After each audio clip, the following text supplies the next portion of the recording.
Now that we have explored head leading, body following, we're going to dive a little bit deeper into what body following means or what spine following means. So there's a certain way in which we want the spine to follow the head. So the spine in itself is comprised of 33 vertebrae or bones, and of those 33, 24 are movable. The remainder of those are fused together.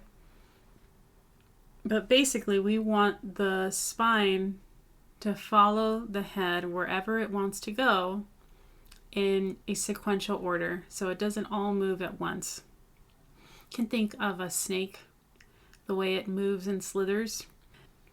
So we're going to explore tapping into and allowing our own spine to move sequentially in the direction of your head.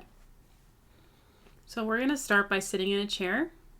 Feet are on the floor, arms resting either on your sides or just on your legs.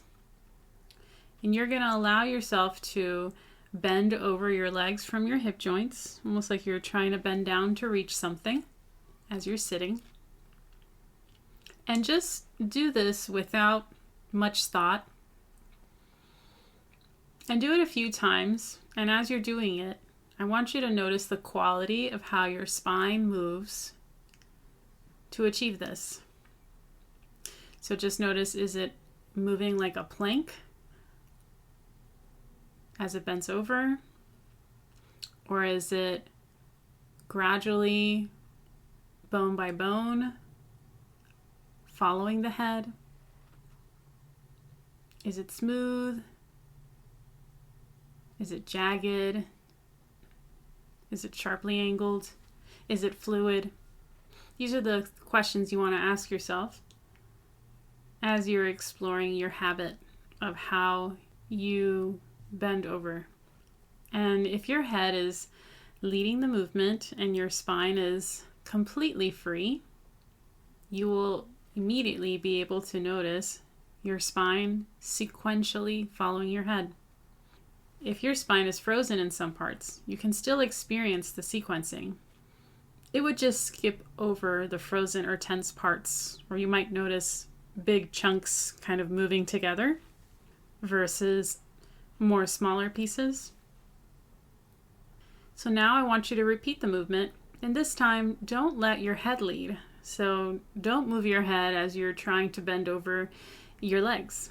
And you might notice that other parts of you will initiate the bending over. Might be your lower back arching or your chest pushing forward. It'll feel like you're shortening or compressing your spine, and it might feel a little unorganized and chaotic. So now as you're bending over your legs, we're going to explore how your head can lead you back to sitting upright. So as you're laying over your legs, allow your neck to free. Imagine the crown of your head freeing away from the top of the spine, the space between your ears and behind your nose. And allow your neck to stay free, your spine to stay nice and fluid.